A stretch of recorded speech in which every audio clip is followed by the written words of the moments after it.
Success Mantra, V shape future. Hello everyone, so welcome you all in today's The Hindu News Analysis and really sorry for the inconvenience. Last के 2 days में videos upload नहीं हो पाई because of some medical issues. तो चलिए start करते हैं. आज के टॉपिक में कुछ कल के भी टॉपिक्स इंक्लूडेड है and with the time we will cover the rest of the topics. Trust me and moreover trust the process, right. और आप लोगों के इंफॉर्मेशन के लिए क्राइस्ट का फॉर्म रिलीज हो चुका है, प्लीज भर देना. और एटलीस्ट ऐसा मत रखना कि केवल एक ही कैंपस भर दिया, पूना वाला, बाकी कोई भरा ही नहीं, या बैंगलोर वाला. 2 फॉर्म भरना, लाइक बैंगलोर एंड दिल्ली, ये दोनों लेके चलना. It will be a good call. तो एक बैकअप होना चाहिए. और ये केवल उनके लिए था जो लोग आईपीयू या फिर किसी और के लिए जाना नहीं चाहते. They want some private universities. तो Christ is a good call any day. तो just opt for it. Symbiosis का आ ही चुका है और क्राइस्ट आज ही रिलीज हुआ है, तो please go for it, right. तो चलिए स्टार्ट करते. India asks Pakistan to free prisoners, say ready to solve humanitarian matters. ये आज के द हिंदू में नहीं है, ये कल के द हिंदू में था ये टॉपिक. और पहला ही टॉपिक था, लोगों ने इसे जस्ट इग्नोर ही किए होगे तुम लोगों ने कि अच्छा हाँ चलो 1 जनवरी 1 जुलाई होता है, प्रिजनर्स का एक्सचेंज होता है. लेकिन क्या तुमने इंटरनेशनल कन्वेंशंस पढ़ा इससे रिलेटेड? नहीं पढ़ा होगा obviously, but we are here to help you out. Second topic है SC majority ruling finds no flaw in 2016 demonetisation process. नोटबंदी या नोट बैन. तो इन दोनों पे डिस्कस करेंगे आज और काफी डिटेल डिस्कशन करेंगे because I have read the complete judgement. But हाँ, ये चीज था, कहा जा सकता है कि ये जजमेंट इस समय आना सही था नहीं था, इस सब पे बात करेंगे. क्या है नहीं है, फर्स्ट पेज में ही था आपको ये. Third is regarding the online games. ये ऑनलाइन गेम्स का बड़ा क्रेज चल रहा है, तो ई स्पोर्ट्स ऑनलाइन गेम्स को दोनों को लिंक करके पढ़ेंगे आपस में. और इसमें जो पूरी बातें की गई हैं, तो ये आप सीए और लीगल दोनों के लिए कंसीडर करेंगे ये टॉपिक. ये भी टॉपिक सीए और लीगल के लिए कंसीडर करेंगे. ये ऑनलाइन गेमिंग वाला सीए और लीगल के लिए कंसीडर करेंगे. And the fourth one is atomic energy board. ये सीए का टॉपिक है. And last is the BrahMos. ये भी डायरेक्टली करंट अफेयर्स का ही टॉपिक है. कोई भी ऐसा नहीं है कि लीगल के से लिंक हो जाए. लीगल से लिंक होने वाले 3 टॉपिक और बहुत डिटेल में उनके बारे में आज हम डिस्कशन करेंगे. चलिए, तो India asks Pakistan to free prisoners, say ready to solve humanitarian matters.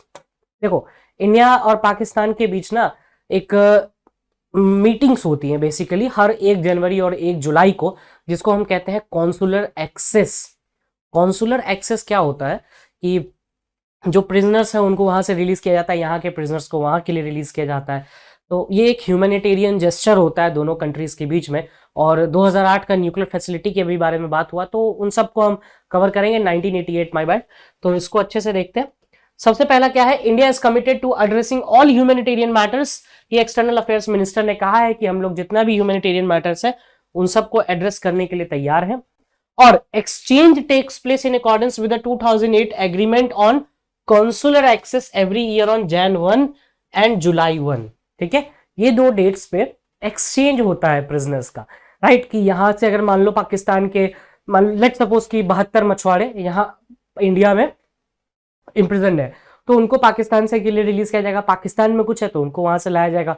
Kulbhushan Jadhav को इसी ग्राउंड पे किया जा रहा था, लेकिन अभी तक हो नहीं पाया है, क्योंकि उनका कहना है कि he is an Indian spy, लेकिन he is a naval officer of India.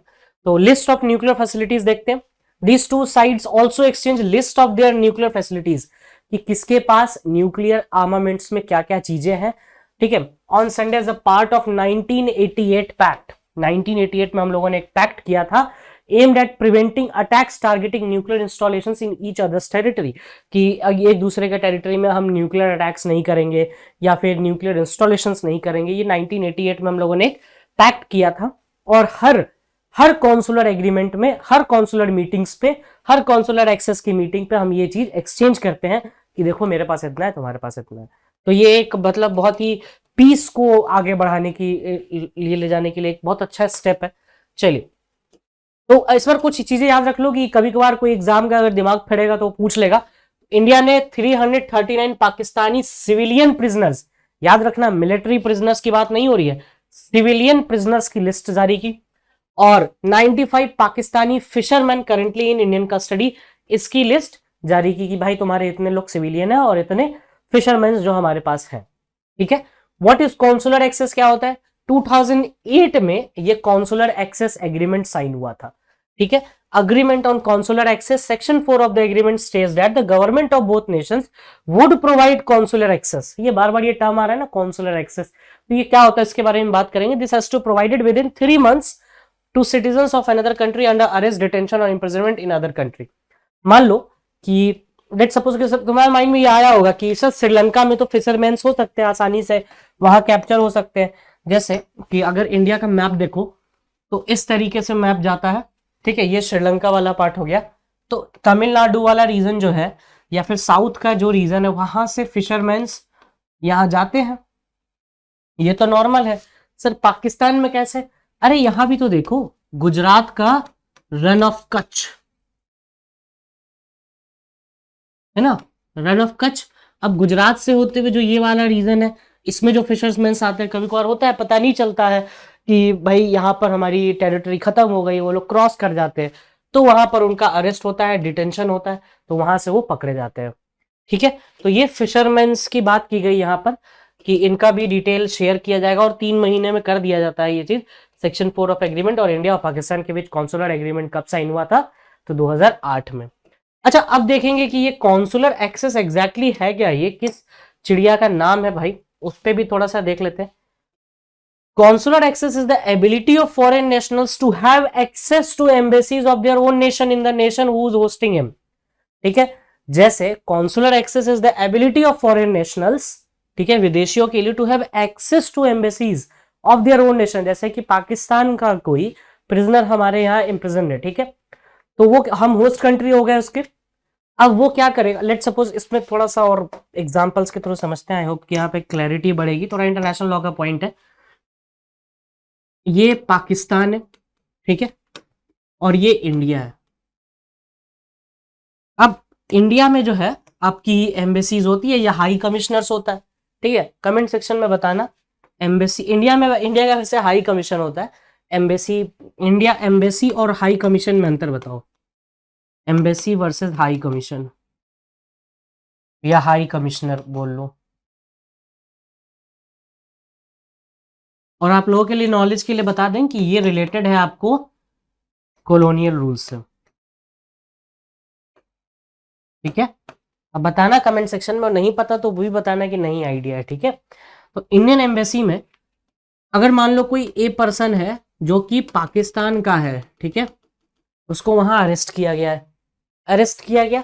अब अरेस्ट करने के बाद इसके पास राइट है कि वो इंडिया में सिचुएटेड पाक एम्बेसी में या पाक हाई कमीशन में वो एक्सेस मांग सकता है अपना, ठीक है. ये इसी 2 दिन में, ये कॉन्सुलर एग्रीमेंट था 2008 का, ठीक है. तो वो अब यहीं पे मान लो पाकिस्तान में इंडिया का कोई पर्सन है, कुलभूषण जाधव, तो वो यहां पर पाकिस्तान में इंडियन हाई कमीशन में अपना एक्सेस मांग सकता है कि भाई हमको जाने दो, ठीक है. और ये होता है कॉन्सुलर एग्रीमेंट्स के हिसाब से.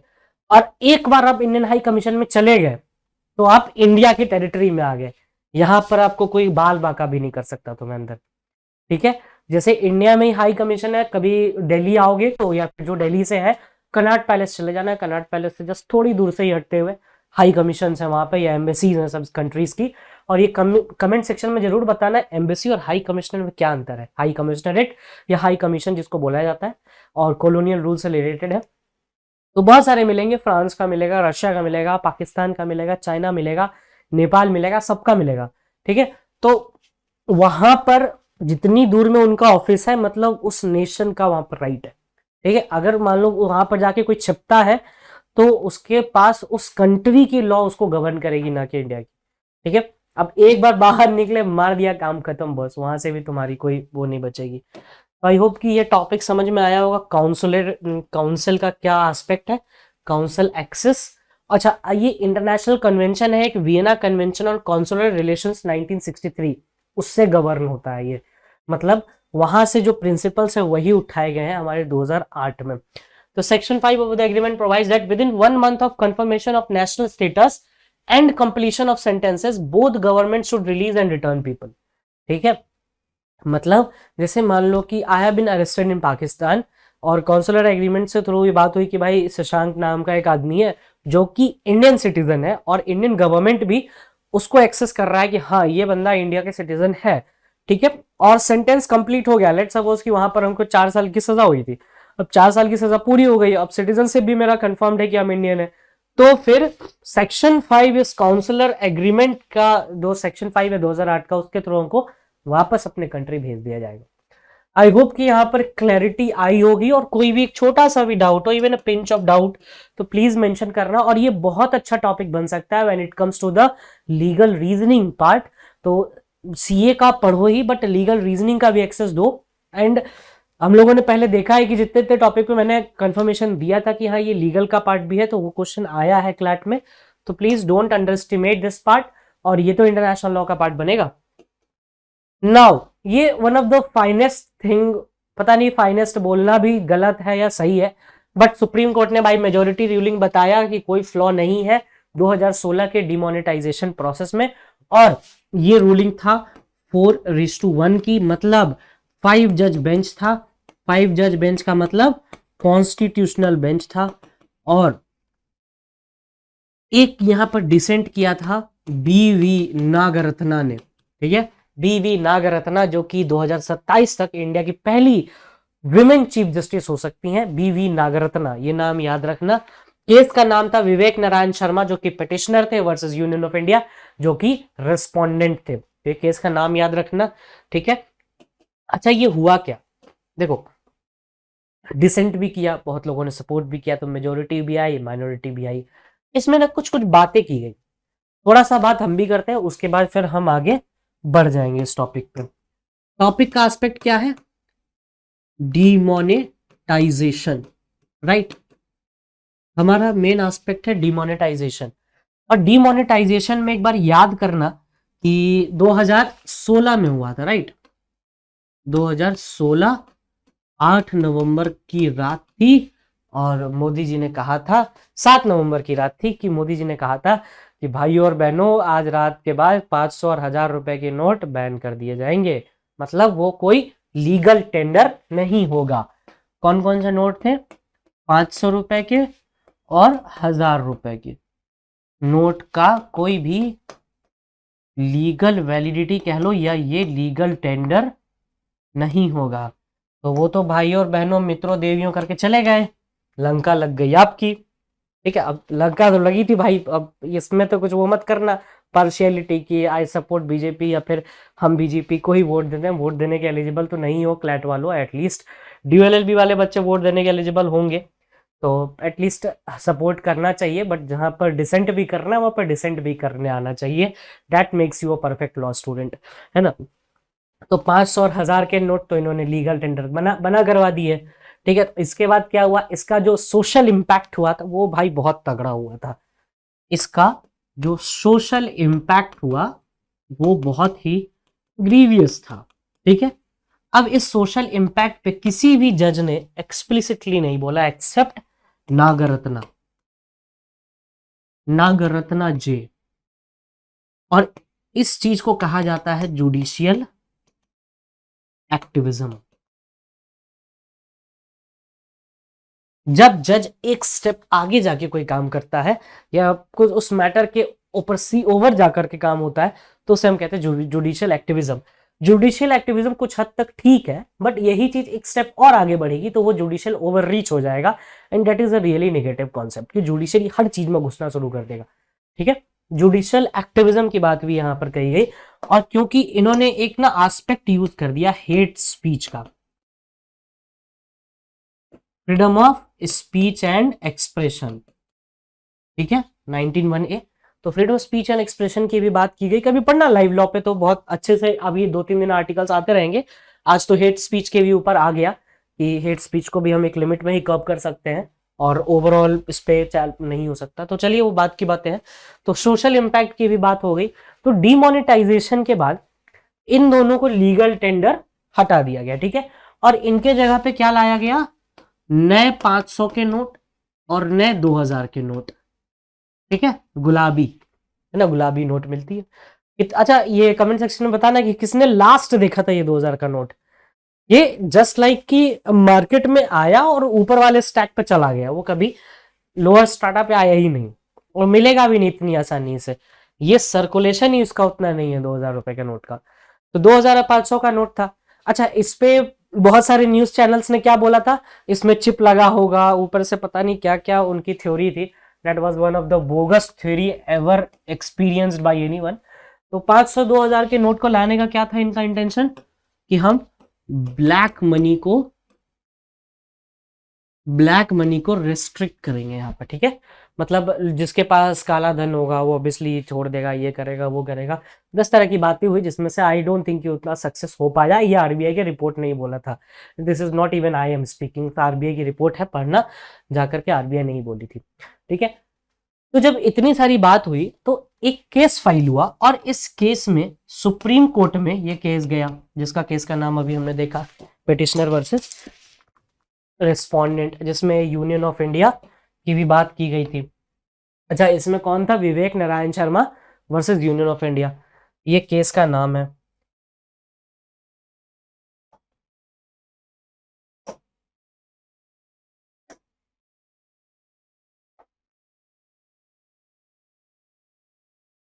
तो ये केस का नाम है आपको Vivek Narayan Sharma versus union of India. तो इसमें इतनी सारी जो हम बातें देखी हम लोगों ने, 500, 1000, 2000, इन सबका नोट का, फिर उसका 8 नवंबर की डेट याद रखना। तो इसमें एग्जैक्टली सुप्रीम कोर्ट ने क्या कहा इस केस में, अब ये देखना जरूरी है, ठीक है। मेजॉरिटी रूलिंग ने क्या कहा, देखो मेजॉरिटी रूलिंग ने सिंपली यही बात बोली थी कि जो ये डिमोनेटाइजेशन का एक्ट है वो बिल्कुल लीगल है, the act of demonetisation is legal. जो आपका ये डिमोनेटाइजेशन का जो एक्ट है उसको उन्होंने लीगल करार दिया, लेकिन वहीं पर 4:1 में जो अदर वन पे थी आपकी बीबी नागरत्ना,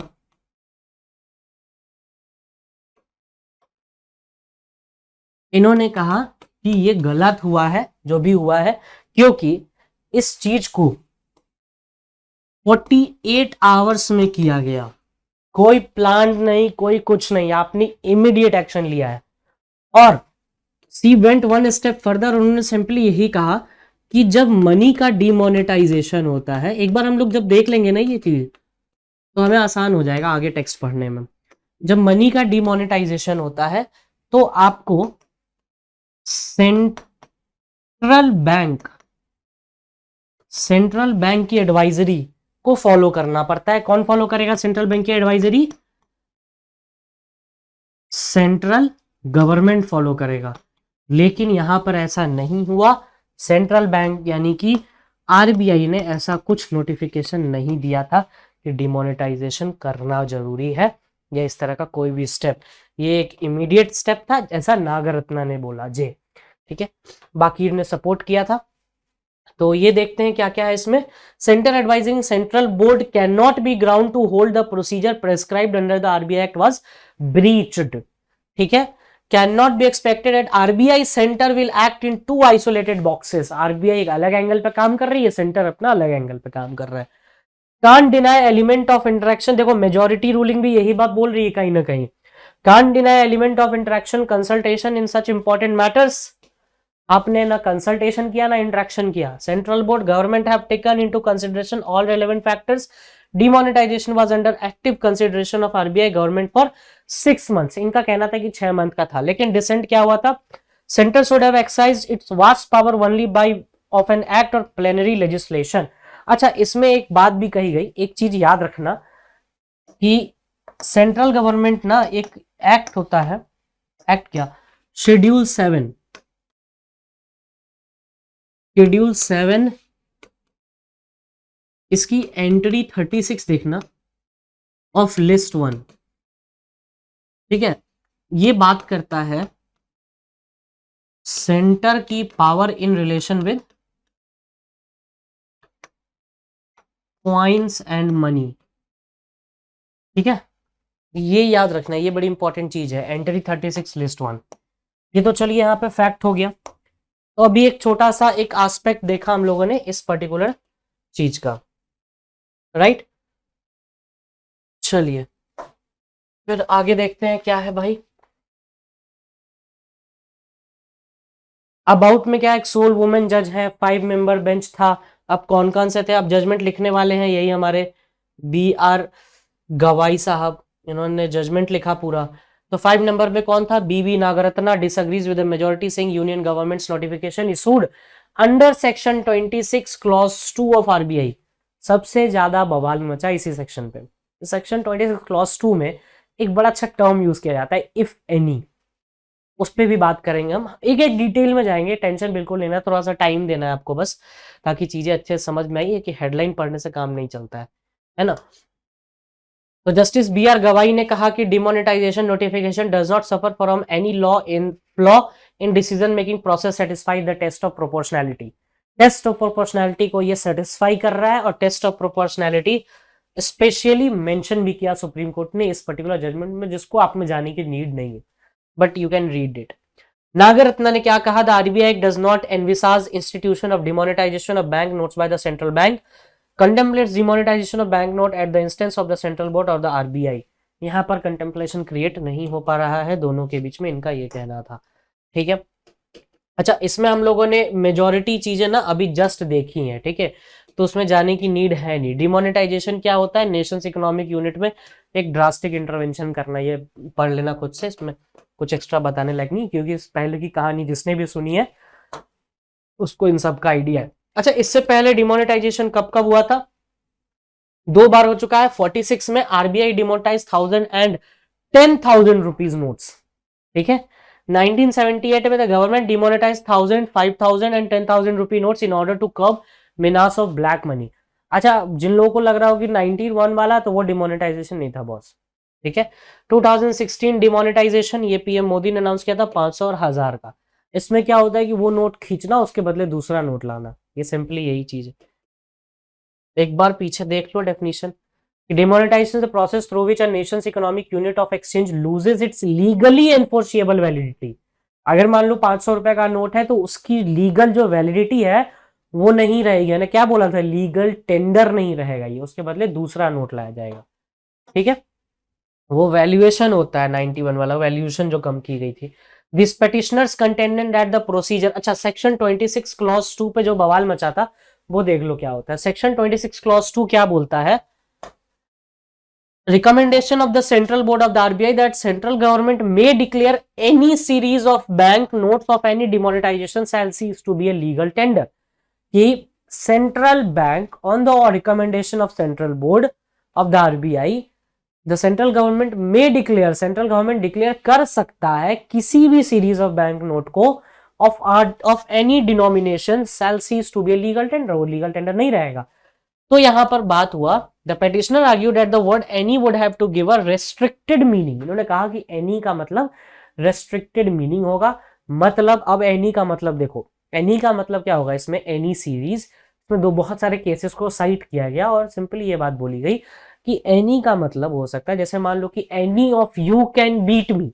जस्ट सपोज कि हम एक एग्जांपल दे रहे हैं कि 4-5 लोग खड़े हैं, उन्होंने कहा कि any of you can beat me, सब कर सकते हैं, कोई एक आदमी भी कर सकता है उसमें से। तो इन्होंने कहा कि रिस्ट्रिक्टेड दो, लेकिन सुप्रीम कोर्ट ने जो डिफेंडेंट्स थे, वो माय बैड, रिस्पोंडेंट्स थे, उन्होंने एनी को बहुत एक्सप्लिसिटली भी यूज किया। और नागरत्ना का ये वाला पोर्शन पढ़ना, इन्होंने बड़ा अच्छे से एक्सप्लेन किया है कि demonetisation move excise of government control to law and vitiate under the RBI carried out in 24 hours. मैंने तो फिर भी 48 घंटा बोला था। और फिर ये सब चीजें हैं इस पर्टिकुलर चीजों के अंदर। तो डिमोनेटाइजेशन वाले एक्ट से इतना सफिशिएंट था। अगर थोड़ा सा पेशेंसली देखोगे तो ये दो चीजें बड़ी इंपॉर्टेंट थी और कर रहा है। इंटरेस्टिंग चीजें हैं, केसेस पूछे जा सकते हैं, 26 क्लॉज 2 से क्वेश्चन आ सकता है।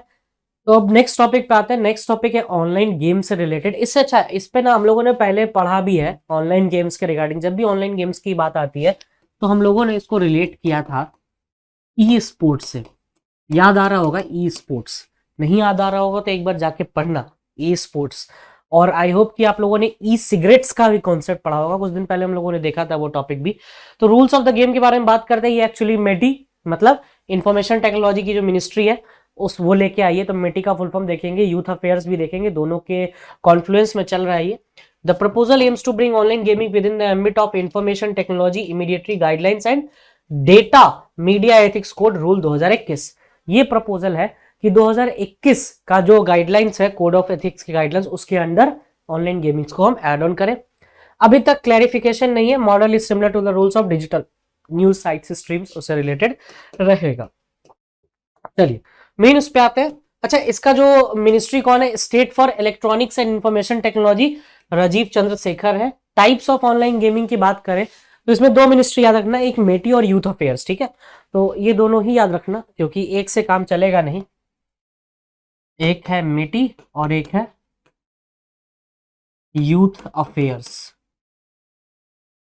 ठीक है, ये दोनों याद रखना। चलिए अब नेक्स्ट देखते हैं टाइप्स ऑफ ऑनलाइन गेमिंग में कौन कौन से हैं। एक है ई स्पोर्ट्स, ठीक है। उसके बाद है फैंटेसी स्पोर्ट्स, जो आप ड्रीम 11 खेलते हो, माय बैड, ड्रीम 11 खेलते हो, वो सौरभ दादा आते हैं और वो बोलते हैं क्या कि जैसे ये ड्रीम 11 की बात करते हैं कि मैं टीम बना लेता हूँ इंडिस ला की, वो जो भी ऐड आता है ड्रीम 11 पे वो। उसके बाद ऑनलाइन कैजुअल गेमिंग्स की बात आती है, तो ये गेम ऑफ चांस की बात आती है उसमें, कि game of chance, gambling, players bet money anything, कि जिसपे भी आप बेटिंग करते हो, that is the game of chance, जिसमें कि आपकी प्रोबेबिलिटी रहती है कि हाँ ये आप जीत सकते हो, नहीं जीत सकते हो, that is the game of chance, ठीक है।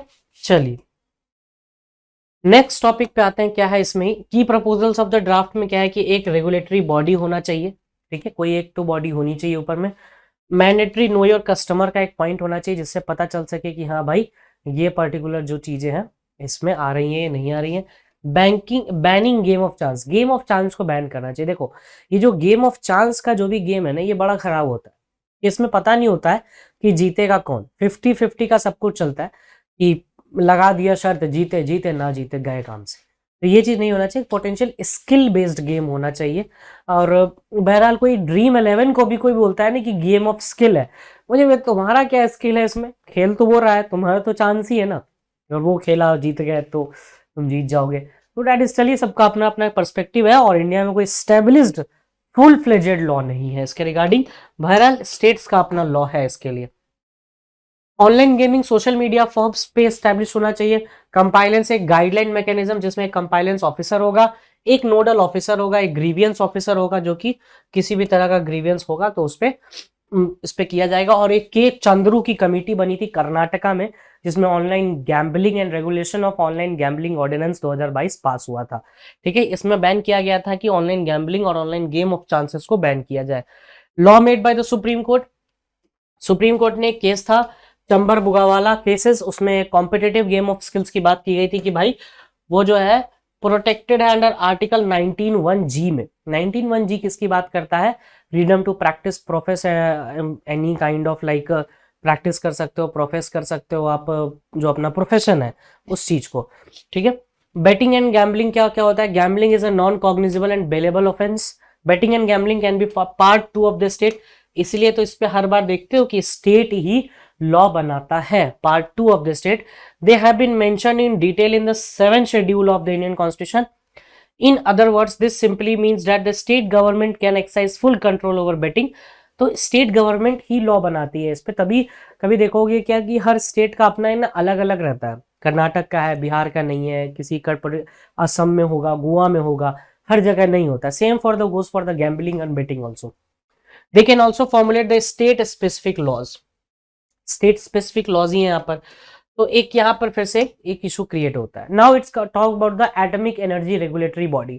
थोड़ा सा याद करने वाली चीजें है, समझने वाला कुछ एज शॉर्ट ऑफ नहीं है इसमें, तो बट स्टिल देखते हैं क्या है।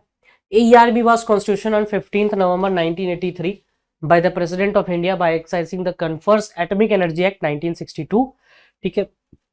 अच्छा इसमें आगे देखते हैं क्या क्या है।